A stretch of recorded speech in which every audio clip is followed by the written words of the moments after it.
Hello, everyone. Welcome to Let's Go Up, where we explore the mysteries of the kingdom of heaven. I'm Dean. And I'm Karitas, or Karitas, depending on how Canadian versus Icelandic you want to sound. Okay. Karitas, today we're going to talk about gardening. Ooh. It's going to be so much fun. Epic. Epic. All right.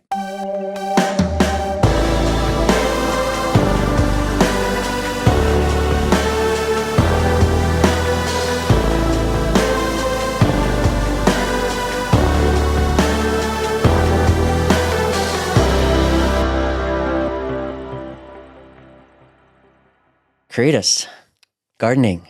Gardening, It's spring. We've just turned the page. Yes, the bugs are in the air. They are? My cat is going crazy with joy. Yeah, she eats them. Your cat eats them. Okay. That's all we need to know. I think what we should do first is tell people about our website. Let'sgoup.us. Because we're in this together. Yes, we are. All right. And on our website, there are links to our social media, Facebook, Instagram, all kinds of interesting things you can either watch or listen to Let's Go Up, and some blogs. Ascending tracks. For those who like the music. That's right. And we want to welcome those who are joining us. Today's our very first Grace Awakening Network podcast. Yes, welcome. Yay. So we've been doing this for 2 years and having a lot of fun doing it. Yeah, you can check out all of our old episodes if you're extra curious and have a lot of time on your hands. That's why we are telling you about our website. So when we turned the page over to 2025, we decided that we would like to grow our little podcast. No pun intended. No pun intended. Gardening episode. That's right. And growing our podcast. So we made some contacts with some different people and some friends, and Grace Awakening Network opened up to us. And so we're very excited to be with you every week, Wednesday at 11 a.m. Eastern Time. But you can also watch on demand, so you can watch it any time of the day or night. Oh, how convenient. Yes. Yes. It always helps if you like, share, subscribe. And if you want to be notified, you could hit the notification bell. Ding, ding. Ding, ding. Because we all love more notifications in our life. We live by our notifications. Karitas, today, gardening. Why are we talking about gardening? Because, first of all, it's spring. And second of all, if you look up the first job that mankind had, in Wikipedia, it will say gardening. Yeah, landscaper. Landscaper. Genesis 2:15, and the Lord God took the man and put him in the Garden of Eden to tend and guard and keep it. I want to read one other version here. This is the Tree of Life version. Ooh. Ooh. Tree. Fitting. I love it. Then Adonai Elohim took the man and gave him rest in the Garden of Eden in order to cultivate and watch over it. Oh, I like that. So that word, put him in the garden, it's actually a Hebrew word. Okay, do you have the number? I do. It's number 3240. Of course you knew that. If it really matters. It means to rest, to settle, to leave, to place, to set down. So there actually is a resting component to God placing this man in the garden. He didn't put him there just to work, but he put him there to do what he did in rest. Yeah. Because this word actually means resting. It's used to describe physical rest, the act of placing or setting something down or leaving something in a particular state or location in a state of peace or a sense of relief from labor. Oh, I love that. So God didn't actually just put him in the garden and crack the whip and say, get to work, buddy. Yeah. Tend this place, garden it. He actually put him there to give him relief from labor, to put him in a place of rest. Yeah, very important and very beautiful. Just the motive of that placement of his son, you know? The Hebrew language is so picturesque, and this word is a picture of rest. I think people nowadays still find so much rest and solace in a garden. My in-laws love gardening. They tried out traveling, okay? They did the Mediterranean cruise route, hit all the cool hot spots in Europe, but they came back and they just had missed their gardening so much. Nothing compared to them. They went across the world to find beauty, but the garden, that's where their heart was and still is. So I think there's something extremely prophetic about God putting the first man in a place of rest in a garden. Thousands of years later, we're still tending gardens. It's something that we've been doing and will be doing for eternity. And we have this garden that he's put and placed in our heart. The thing about it, Karitas, is most people don't even know they have a garden in their heart. They don't know where to go to find it. They don't know what it is. They have no idea how to live there or exist there or what might be involved in tending it. And so that's the inspiration behind today's show. I love it. Yeah. Yeah. Because I think the tendency is something happens, maybe crisis, or there's this decision that needs to be made. So we go to him and then we leave, and we go to him and we leave. But Right. a garden, this garden is a garden of abiding and consistency and constancy Yeah. and oneness. Those are two separate words, right? Consistency and constancy. Yeah, I'm sure they are. I'm sure they are. It sounds good. You have an impressive vocabulary today. Where's my thesaurus? I always think of it as the secret place, like it's a garden. When he talks about our life releasing this aroma, it's because the garden's in us always. We're not just going to it to get reprieve, to get rest, to get answer or solution. It's in us always. And so that aroma comes off everywhere we go. Mm-hmm. Wherever we go, the garden goes. That's right. Wherever we go, we're in rest, we're in union, we're in oneness. A few years ago, I was looking through a book. It's a picture book from the artist Akiana. I thought this would be Dr. Seuss because you have Dr. quoted Seuss. You have quoted him a few times on the podcast. No, this is not Dr. Seuss. This is Akiana. She painted a picture of her garden. Oh, wow. It's stunning. You know how she always creates poetry along with every painting that she does? Mm-hmm. So she's got a poem that goes along with it that talks about her garden and how every person has a garden. I can look at that painting. The depth in it is crazy. It just goes back and back and back. It has a kind of a beautiful sanctuary on it, like a white building with pillars in front of it. And I think I've seen this picture. yeah. So we do have a garden in our heart, but most of us don't know that it's there. We don't realize it. We don't acknowledge it. We don't go there.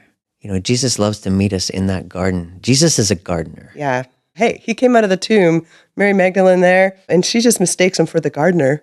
She knew what this guy looked like. Yeah. Maybe she was crying and didn't actually look at him. Yeah. He was in a garden on the Mount of Olives. Mm. There was the Garden of Gethsemane. He was buried in a garden tomb. Yes. He was raised again in a garden. Adam and Eve walking in the cool of the day in a garden. Yeah. Jesus in the morning emerges from this tomb disguised as a gardener. Joy comes in the morning. Karitas. Garden. You're getting me very excited right now. So we can't just talk about tending our garden before we talk about being in our garden. That's right. So we'll get to tending. We will. But first, let's just discover the actual garden. That's right. Yeah. So the garden in our heart, the epicenter of our electromagnetic field. Ooh, I like that. This is an electromagnetic garden. It is. Well, the original garden was that as well. I mean, it was charged with life, all kinds of amazing aromas and healing and regeneration of all kinds. Yeah. Those are all electromagnetic fields. There was energy of all kinds in that garden. We have the same thing in our heart. There's a verse in Proverbs that I love. Proverbs 4:23, keep your heart with all diligence, for out of it spring the issues of life. Some versions say out of it flow the well springs or the waters of life. Yeah. So our heart is something that we are to keep with diligence. How do we find our garden? How do we go there? And once we get there, how do we learn to become comfortable in the environment of a garden? Because our external world isn't exactly a garden, Karitas. Yeah. It's very high intense, many distractions, constant things going on, but to be in a garden, it's very detail focused, very calm, purposeful. So to be able to get down, hands in the dirt, know when to prune, know when to clear, know when to till, it requires a certain rest and calmness and vision. Yeah. That in the world of busyness and chaos and one thing after another, you really need to be able to step out of that and abide in this different type of vibe. Yes. So there were some things in the original garden that were very powerful, almost too powerful for Adam and Eve to even handle. I think one of the most powerful aspects of the garden is how much freedom there is there. Oh, wow. Then there were some trees. Yeah, a couple trees I vaguely remember. Something to do with these trees. Yeah. Vaguely remember the trees. The tree of the knowledge of good and evil and the tree of life. And there was also union with the Creator. Those are all extremely powerful things. There were other things as well. I mean, the garden had unlimited resources, unlimited beauty, freedom in relationships and openness, these are all things that we're not used to handling as humans, right? Yeah. There were a lot of knots too. There was no shame. There was no insecurity. There was no selfishness or self-focus, no condemnation, just walking freely. Yeah. Freedom is a big one. We have no idea what to do with freedom as humans. It's true. They've done this study with kids at a playground, fenced in, all over the place. When they removed the fences, they didn't know what to do with that freedom. So they started to play more confined, more closed in. Didn't know what to do with freedom. So they went in safer and closer. Put the fences back up and the kids started playing all over the place again. It's this almost invisible need we have of boundaries that we think we need. Right. So I think in order to understand freedom, there's something we have to understand about God. Most of us view God as wanting to control things. God is in control. God and control are almost simultaneous words to us. But I actually don't believe that that's the way God is. God put these beings in this environment of freedom, and he told them about two trees. And I don't even think that when he was telling them about the tree of the knowledge of good and evil, that he was so much commanding them not to eat from it as he was telling them that there was danger. Yeah. Rather than prove to me that you're obedient, it's don't drink that glass of water because it has strychnine in it and it will kill you.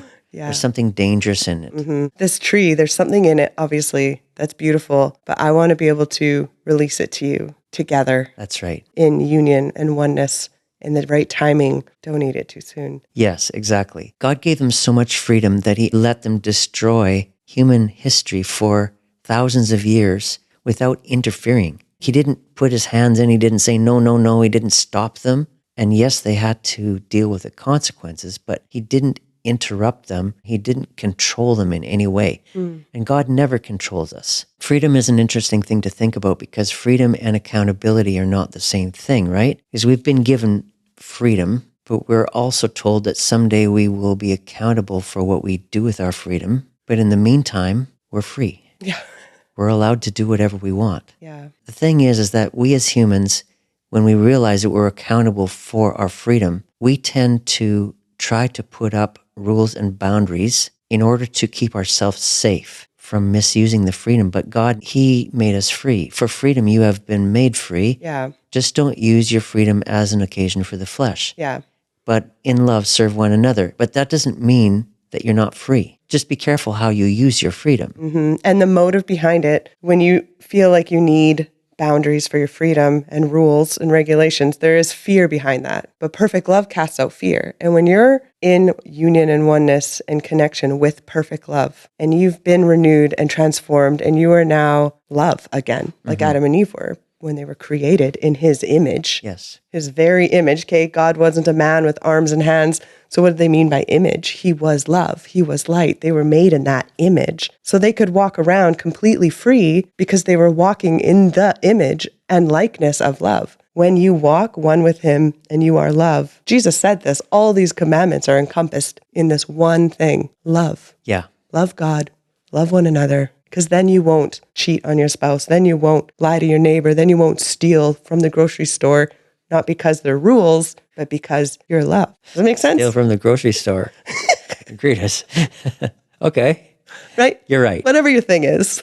Whatever your thing is. So love is the fulfillment of all law. And I think what we're trying to say here is that there is a difference between trying to make up laws in order to not misuse freedom, Which is fear-based. And then on the other hand, what you would be doing is living in an empowerment. Ooh, you have a beautiful way with words. See, this is what I'll do. I'll just ramble, and then you tie it together with this nice little bow. The opposite to law is grace. And so if we live under the empowerment of grace, grace is an empowering force that enables us to live a life of absolute freedom above the law, perfectly righteous. So grace gives us that ability to live in that freedom without the boundaries, because grace is that powerful. Wow, yeah. So the garden was an environment of grace, and we were given two choices in two trees. We were given the choice to eat from the tree of life, which would have empowered us to live that life of freedom. Freedom and grace. That's right. Forever. That's right. What did we choose? We chose to eat from the tree of the knowledge of good and evil stuff. So if you know about good stuff and if you know about bad stuff, now you can like make laws. Right. And you can create your boundaries because you know that that's good. That's where we stop on that one. That's bad. We don't do that. We make up these laws and we create these boxes. But what is it doing? It's taking away the freedom because now we're trying to fulfill law in order to be righteous. Yeah, because what really was the serpent's motive to get them to eat from that tree? There's something that he was very afraid of us living in. Yes. And that something is that freedom. Yes. That something is that freedom. The accuser is all about control. Even if you think about the ultimate, bad person on the earth, the Antichrist. Oh my goodness. All right. It's all about control. It's all about controlling people. It's all about controlling people's movements, controlling if they can buy or sell, what they can buy, what they can sell. Everything in the devil's arsenal is all about putting controls on people so that they can't move freely, so that there's no freedom. Control is all about taking away freedom from people.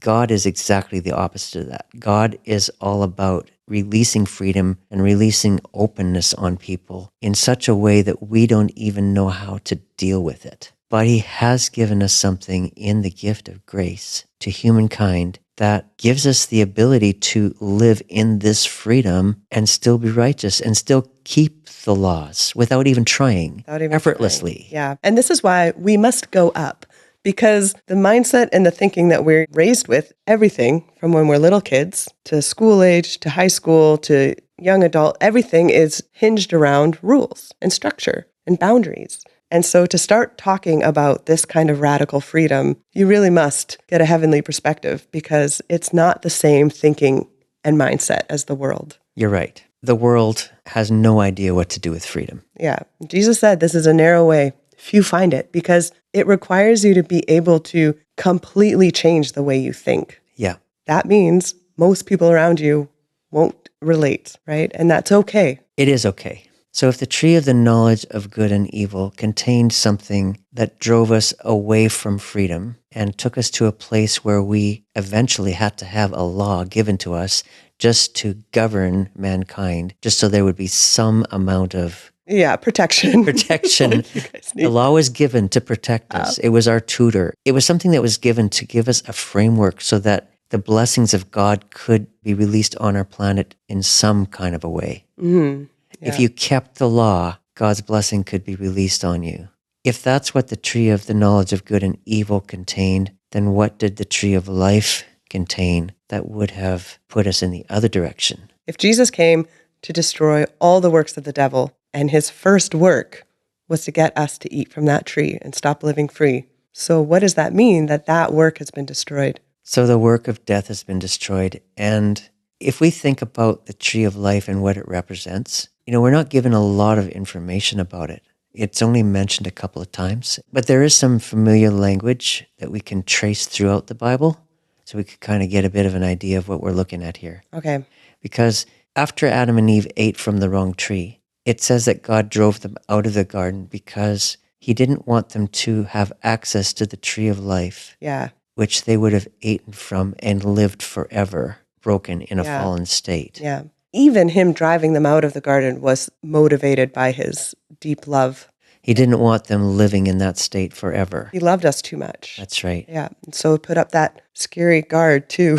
I'm actually going to find that verse because... didn't just put them out, but put up a guard.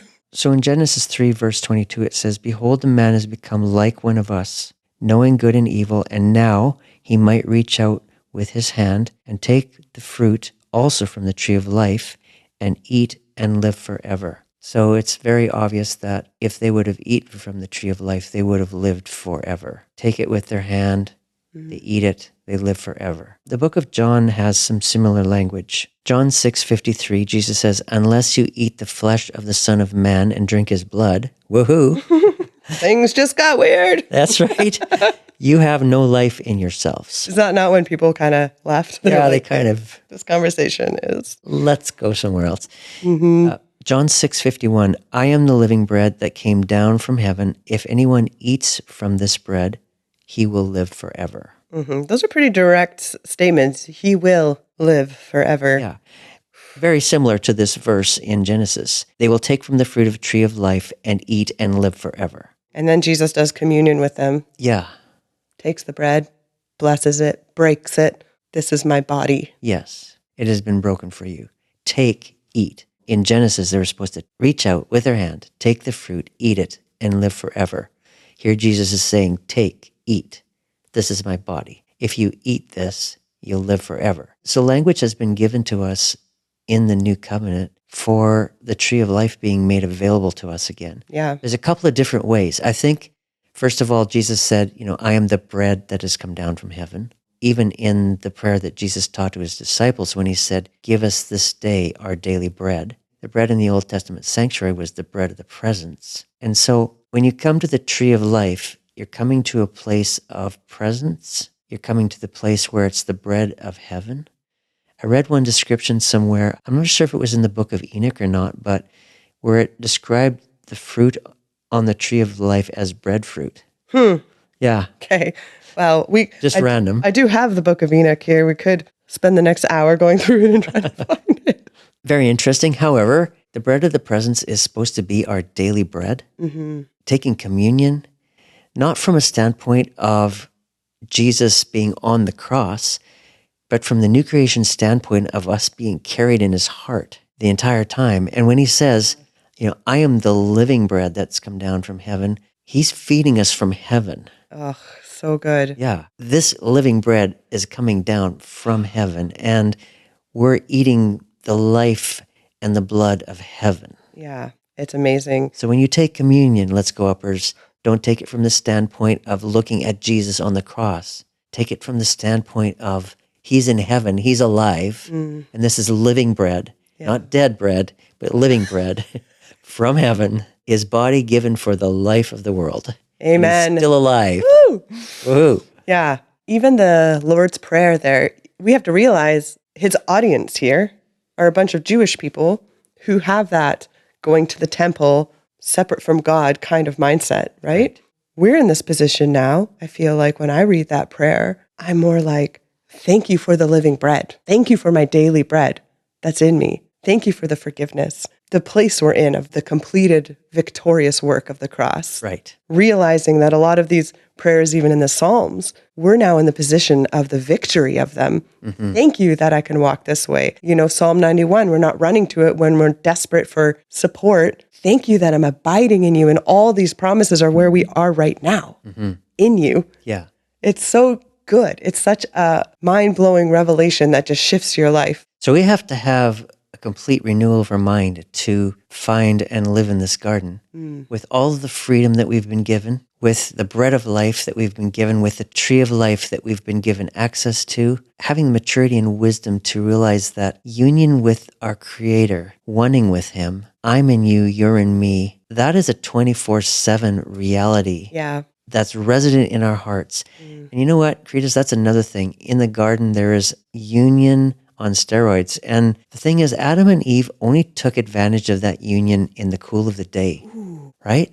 Okay, yeah, I see where you're getting here. What if it wasn't just in the cool of the day? Shouldn't it be 24/7 every moment? Yeah. I'm in you, you're in me. Oh man. Okay, during the lockdowns, someone had said, oh, it must be really hard for you not being able to go to church. Isn't that where you meet God? Such a great opportunity. Okay, let's have a chat here. This is pretty epic because no matter what doors are closed or where I am, God's here all the time. He's in me and I walk in oneness with him. What? Oneness?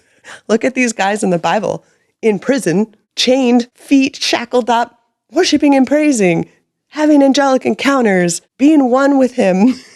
Just like nothing got in the way, right? Of that garden. The aroma coming off them, the other prisoners smelling it.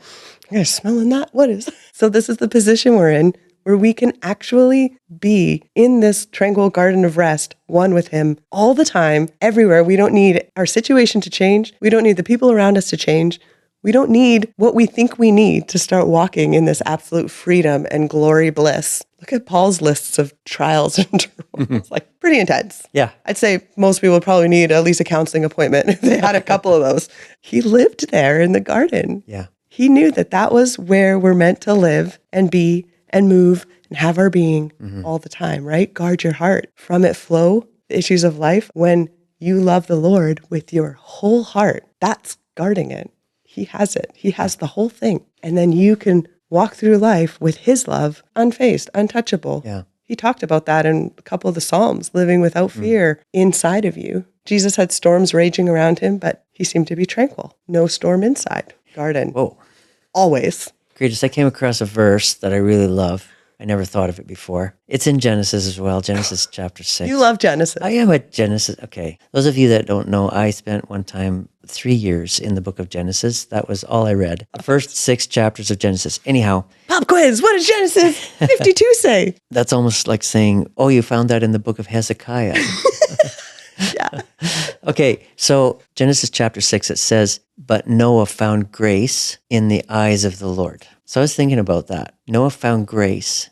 And where did he find it? In the eyes of his creator. In order to look into somebody's eyes like that, you have to be face to face with them. And so this garden, this place of oneness where we gaze into the eyes of our creator, where we're face to face with him, where he's in us, where we're in him, that's a place of grace. The garden is a place of grace. It's a place of encounter with the kind of empowerment that enables us to live freely. Freely you have received, freely give. Absolute freedom with no boundaries and still be able to pull off, by the grace of God, a righteous lifestyle. Yeah. Or build a random ark in the middle of a desert. There you go. One or the other. Yeah. No, it's so true. It's the ability to be able to live your life where the only aroma coming off of you is what's going on in that garden. Yes. Not the aroma of your situation. People should be surprised if they hear what's going on in your life, like the trials, because that's not what you're releasing. Mm-hmm. So they're like, I can't believe you're going through that because all I see is this. All they're seeing is the garden. Yeah. All they're smelling off of you is the garden. Yeah. That's how real it is. Yes. That's how available it is. It's not trying to be a positive person. Yep, it's fine. It's not making it up. It's not faking it till you make it. It's actually living there and it's available. That's right. Karitas, that's where we're going to leave it today. Oh, just dangling it there. Yeah. We're going at this again next week. Okay. You realize that, right? Yeah, so we've made it clear that it's available. It's pretty epic, but there is some more work to be done. And by work, I don't mean works. You're right. Rest to be done. That's right. We're going to talk next week about rest and how to tend the garden Yeah. that we've been given to live in grace. Get ready. Get your hands ready to get in there. That's my gardening, if you're wondering. That's good. All right. I don't garden much. All right. So thanks so much for joining us today. We hope you've enjoyed this conversation as much as we have, and we're looking forward to seeing you in a week's time. So stay tuned and find your garden, go there, live in grace. Have a good week. Bye. Bye.